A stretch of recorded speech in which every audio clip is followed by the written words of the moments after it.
जितने आस्था चैनल पर कथा सुन रहे हो, जितने फेसबुक और यूट्यूब पर सुन रहे हो, बहुत सावधानी से सुनना। 2 बार पशुपति व्रत कर लिए, आपने ये कर लिया, आपने प्रदोष कर लिया, आपने सोमवार कर लिया, आपने सारे अनुष्ठान कर लिए, बहुत सारे उपाय भी करे, तो गुरुवार के दिन अगर शिव जी के मंदिर में पानी चढ़ाया जाए, जल चढ़ाया जाए, तो घर में विद्वत्ता का अनुभव होता है महाराज।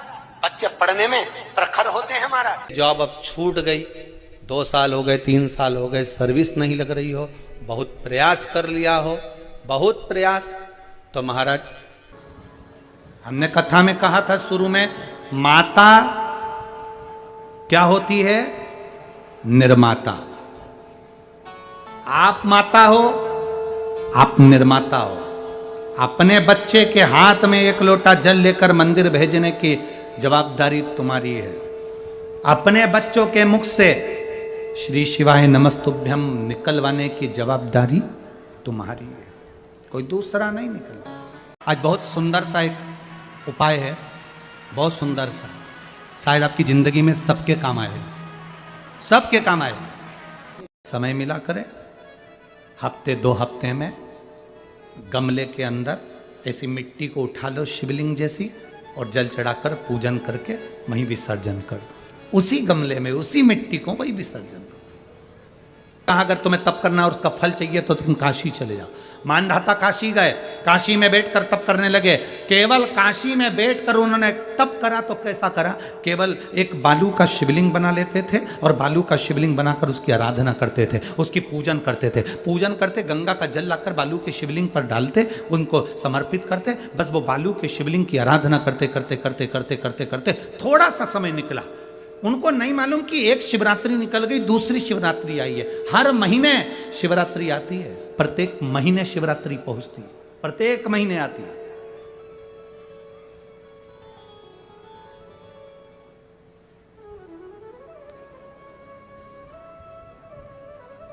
एक शिवरात्रि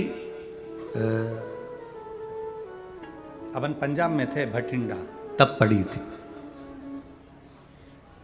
जनवरी की पड़ी थी वो, जनवरी की। अब फरवरी की जो शिवरात्रि पड़ेगी वो अपन झारखंड में रहेंगे 5 तारीख से 9 तारीख के बीच में, तो बीच में शिवरात्रि पड़ेगी। इसलिए उस कथा का नाम पतालेश्वर शिव महापुराण की कथा रखी है। हड्डी उसमें मूल है आपका बुढ़ापा ना बिगड़े, उसके लिए वो कथा है। 5 दिन की कथा है, 2 बजे से 5 बजे तक आएगी आस्था चैनल पर भी। और झारखंड के आसपास के जितने श्रोता हैं सब सुनो। जमशेदपुर में काजू बागान में वो कथा होगी, बड़े प्रेम से सुनो। काजू बागान में तुम ये सोचकर मत आना कि काजू तोड़ के खा लेंगे, दिल से सुनो उसको। पतालेश्वर शिव महापुराण की कथा। कुछ जगह ऐसी होती हैं, उस कथा का मूल, जैसे 7 मार्च से 13 मार्च की सीहोर कुबेरेश्वर धाम की कथा जरूर सुनो, मौका मिल जाए तो। 5 माताएं, भाई लोग, बहन लोग जो भी हैं, जीजा जीजी, सब कथा में पहुंचकर उसमें सेवा भी करो और कथा भी सुनो, दिल से सुनो, भगवान की भक्ति को धारण करिए।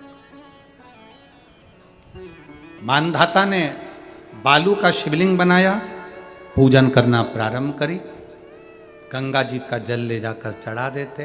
अब कोई तप नहीं, कोई साधना नहीं, कोई नेत्र बंद कर नहीं बैठे, कोई तप साधना में नहीं बैठे, कोई घोर तप करने के लिए नहीं बैठे, केवल शंकर का शिवलिंग बनाया, पूजन करी। साल में 1 दिन सावन के महीने में जो शिवरात्रि आती है, हम भी टीवी के माध्यम से, सोशल मीडिया के माध्यम से आप सबके घर में पार्थिव शिवलिंग का निर्माण करवाते हैं। उसका कारण केवल इतना है कि हम पूरी जिंदगी तप नहीं कर पाते, पूरे साल व्रत नहीं कर पाते, साधना नहीं कर पाते, तो कम से कम सावन के महीने की शिवरात्रि पर जब अपने घर में मिट्टी का शिवलिंग बनाकर पूजन करते हैं तो हमें तप और साधना का पूरा फल प्राप्त हो जाता है। करने वाले, विरोध करने वाले करते रहते हैं। शाम को तो व्रत ये वाला उपास करना ही नहीं था, पूजन कराना ही नहीं थी, इसमें ऐसी पूजन करा दी, उसमें वैसी पूजन करा दी, ये गलत बोल दिया, ये सही बोल दिया, ये ऐसा कर दिया, काली मिर्ची चढ़वा दी तो ये चढ़वा दी। बोलने वाले बोलते रहेंगे। तुम अपना काम करो, पार्थिव शिवलिंग का निर्माण करो, पूजन करो, आराधना करो, विसर्जन करो। आग लगे बस्ती में, जम के बोलो जरा अपन रहो, क्या किसको रोइए, चादर तान के सो। अपने को मतलब नहीं कुछ भी कि अपन को सोच।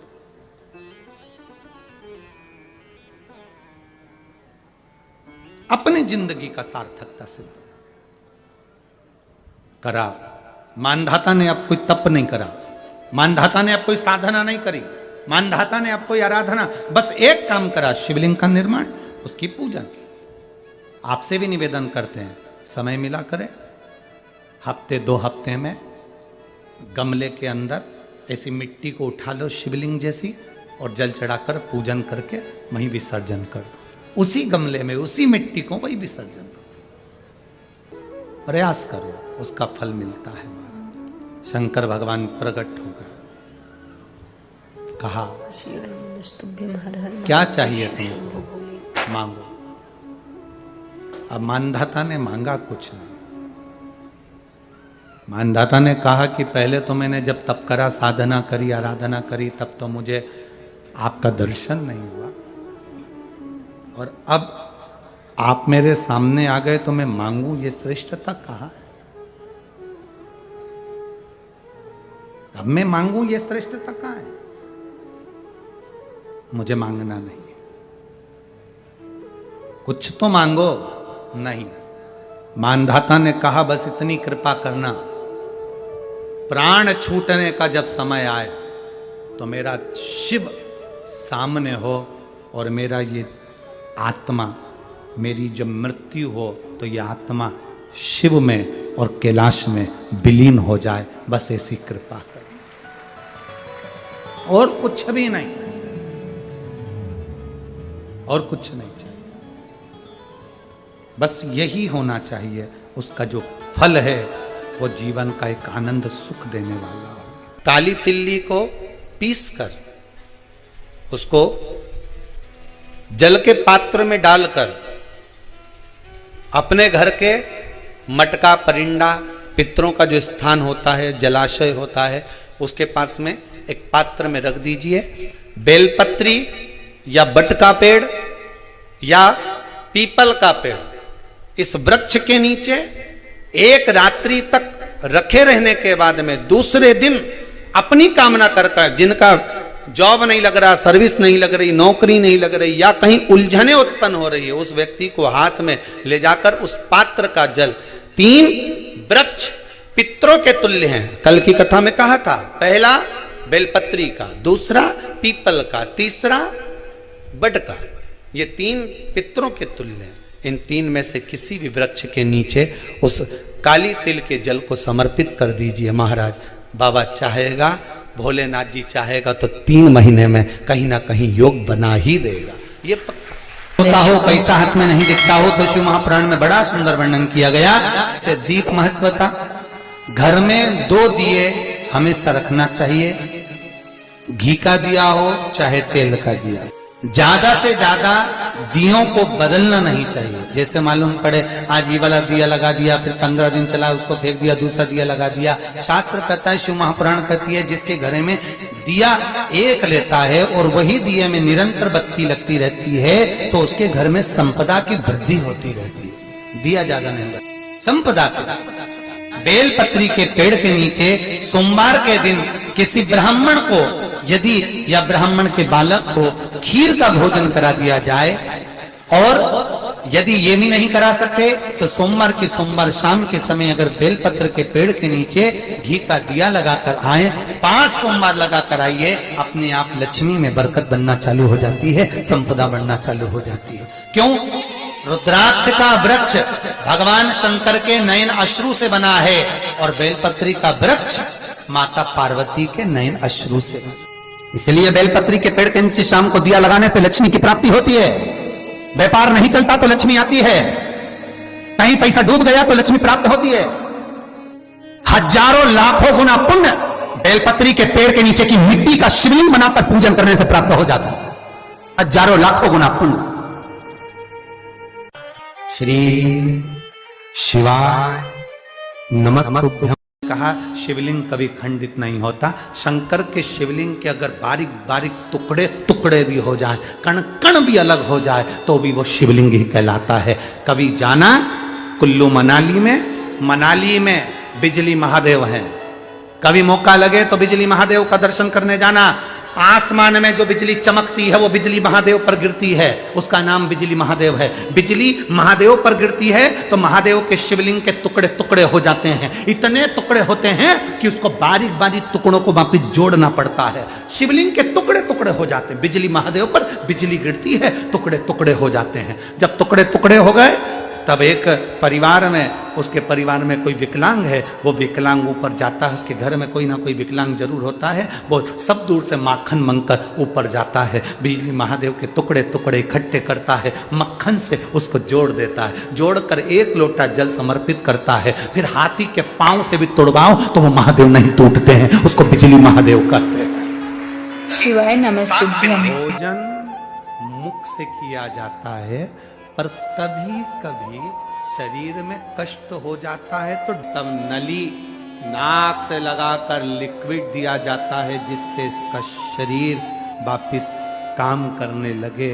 उसी तरह कभी कभी महादेव को जल चढ़ाते चढ़ाते अशोक सुंदरी पर जब जल चढ़ाते हैं तो समझ लेना कि कुछ ना कुछ तुम्हारे लिए जरूर अच्छा होने वाला होता है। तब अशोक सुंदरी का जल कारगर है। आप अगर कपटी हैं, छली हैं, बेईमान हैं, प्रपंच हैं, जैसे भी हैं, झूठ बोलते हैं, निंदा करते हैं, चुगली करते हैं, गलत काम करते हैं, तो भी मेरा निवेदन है शंकर के मंदिर जरूर जाओ, शंकर की कथा में जरूर बैठो। क्यों? एक मंदिर के दरवाजे पर लिखा हुआ था, अगर आपका मन गंदा है तो मंदिर जरूर आना, मंदिर जरूर आना। किसी ने पूछा, गुरुदेव ये मंदिर के दरवाजे पर लिखा है कि मन गंदा है तो मंदिर जरूर जाओ, उसका कारण क्या है? हमने कहा कारण केवल इतना सा है, बच्चा नाली में गिरता है, बच्चा धूल में गिरता है, बच्चा रज में गिरता है, बच्चा कीचड़ में गिरता है तो पड़ोसी साफ नहीं करता। उस बच्चे को अगर गंदगी हो गई है, बच्चे गंदगी में आ गया तो उसको कोई पड़ोसी साफ नहीं करेगा, उसको कोई पड़ोसन साफ नहीं करेगी, उसको देवरानी जेठानी साफ नहीं करेगी। बच्चा अगर कीचड़ में गिरा है तो उसको उसकी माँ और बाप ही साफ करेंगे। उसी तरह मन गंदा हो गया, चित्तवृत्ति खराब हो गई तो मेरे ये बाप के पास जाओ, मेरी ये माता के पास जाना, और ये मेरा बाप, ये मेरी माँ तुम्हारी जीवन की गंदगी को समाप्त कर देंगे। दुख आया, तकलीफ आई, कष्ट आया, रोग आई, बीमारी आई, तकलीफ हुई है, कहीं मत जाना, ये मेरे माँ बाप के पास जाना। शंकर और पार्वती के पास, उमा महेश्वर के पास जाना, ध्रुमा ध्रुमावती के पास जाना, कमल कमला के पास जाना, तारा तारेश्वर के पास जाना, भोले शंकर के पास जाना। जब मेरा शंभु मिलेगा तो ये सारी गंदगियां मिटा देगा, रोग समाप्त। अकाल मृत्यु हो मरे जो काम करे चंडाल का, काल उसका क्या बिगाड़े जो भक्त हो महाकाल का। वो देगा, छप्पर फाड़ कर देगा। फिर निवेदन करूंगा, जितने कथा करवाए हैं, जितने कथा सुन रहे हैं और जितने पुण्य स्मरण दान स्मरण आदि कर रहे हैं, श्री शिवाय नमस्तुभ्यम। सब बोलिए एक बार जमकर, श्री शिवाय नमस्तुभ्यम। प्रैक्टिकल जरूर करना, कहीं सियोर वाला महाराज झूठ तो नहीं बोल रहा। शास्त्रों की बातें हमारे जीवन में हमें सुख प्रदान करे, इसलिए इस भाव का आनंद करते हुए आज की कथा को विराम देते हैं। श्री शिवाय नमस्तुभ्यम। मेरे चैनल को सब्सक्राइब करें, बेल आइकन प्रेस करें, जिससे कि आपको लेटेस्ट वीडियो की नोटिफिकेशन मिल जाएगी।